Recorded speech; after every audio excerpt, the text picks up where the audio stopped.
Hi, thank you for joining us today. It's my pleasure.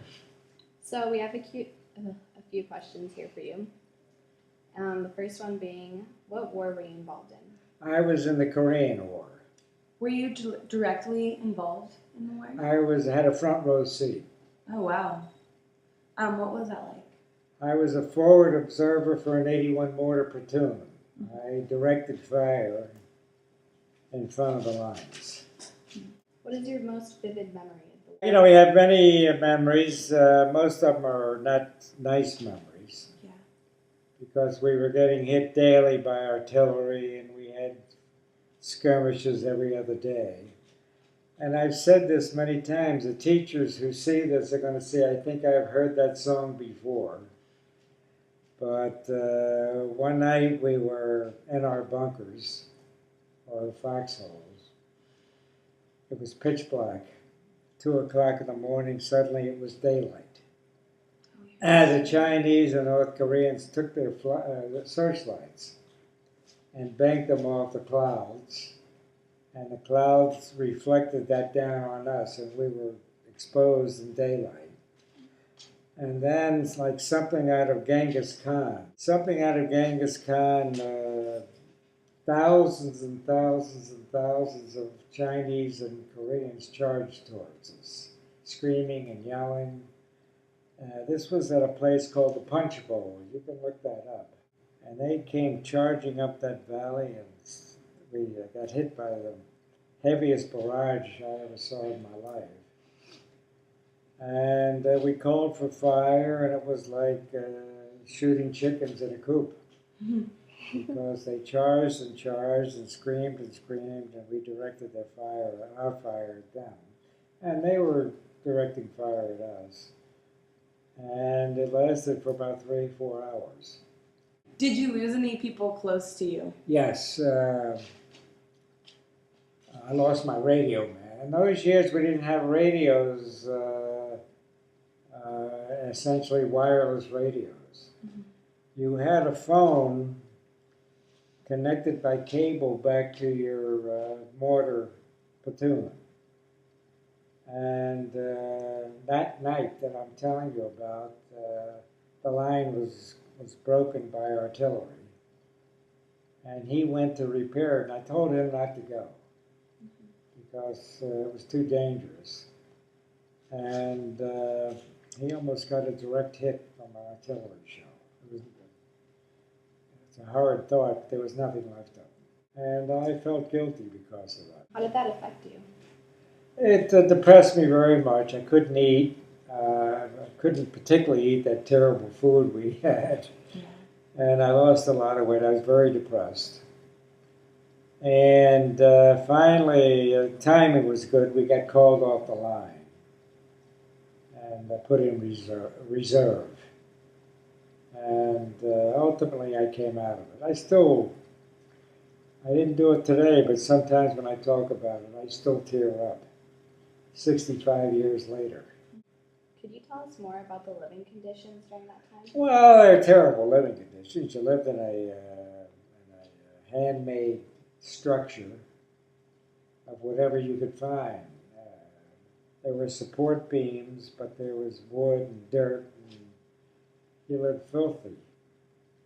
And you cleaned yourself with your canteen water. You put a little water into a helmet, and you washed yourself, and you also took a shave. And we were required to take a shave. I don't know what they're doing today. I see everybody has a beard. I wonder if the service guys have beards. We were not allowed to have a beard. And the conditions were terrible, but we got fed. It was usually sea rations. And every once in a while, there'd be a hot meal come around. Yeah. Which was like Thanksgiving when that happened. Did the war affect your everyday life in any way? Well, it did in a way. Number one, I became a pacifist. I was one of those lunatics marching on Main Street when we invaded Iraq and Afghanistan. Very much against it. I was there with my VFW hat, and everybody thought I was crazy because the VFW and the American Legions are very conservative organizations in support of most military causes and events. I was not.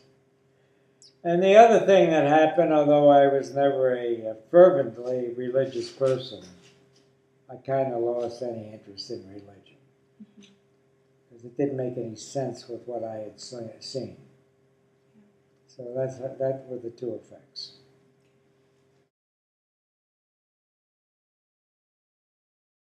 How old were you when the war started? I was probably about 16. I was not really directly involved. I didn't go overseas. I was stationed here in the United States. What is your most vivid memory? Most vivid? Yes. Probably boot camp. What'd you do in boot camp? I flew from San Francisco to Savannah, Georgia, got put on a bus, and got thrown into a room with a bunch of other girls, and they said, "You have 5 minutes to shower." That's crazy. And I didn't know how to shower in 5 minutes. No girl does. Did you lose any people close to you? Yes. How did that affect you? Well, it's sad, of course, but when you think about what the people are doing, it's a little bit different. But it wasn't in the war. I lost people that I knew after the war, and one of the reasons they're gone today is because of what happened to them in the war, and they never really fully recovered. They were impacted by combat.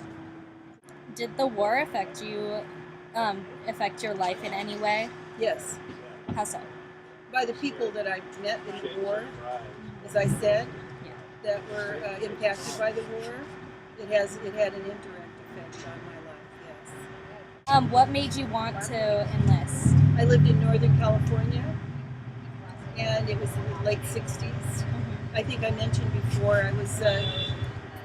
I had long hair like you, Right. and I was then it became popular because long hair became popular with hippies. And I lived in Northern California near San Francisco. So as soon as I became the only hippie in the school, I cut my hair short because I didn't want to be a hippie. I was afraid of them, frankly.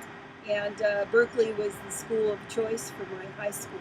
And when I thought about going to Berkeley, I thought, well, that's where Telegraph Avenue is outside the campus. People were taking drugs and partying, and I didn't want to be in that crowd. So I thought, why not do something different right now until this blows over? I mean, the war had a profound impact on everybody in the country. There were a lot of people protesting. Did you being involved in the war affect your family or friends? No, it didn't affect my family, except my parents were shocked when I joined the Marine Corps. Yeah. Yeah, that's It was like, whoa. My mom and dad were very upset, actually. Do you think your life would be different if you didn't join the war? Well, I didn't really join the war. Well, enlist. Without joining the military, absolutely. For one thing, I wouldn't be sitting here right now. Well, yeah. If I had joined the Air Force, I'd be speaking German, probably living in Europe right now. That's different. Yeah, but I joined the military because I wanted a different kind of a life and I was a little shy. You know, I wanted to. I couldn't quite make my own decisions on what I wanted, so I didn't have a strong will.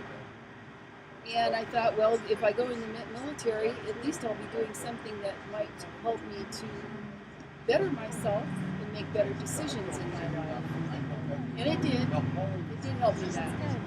Did this event affect your home or school life?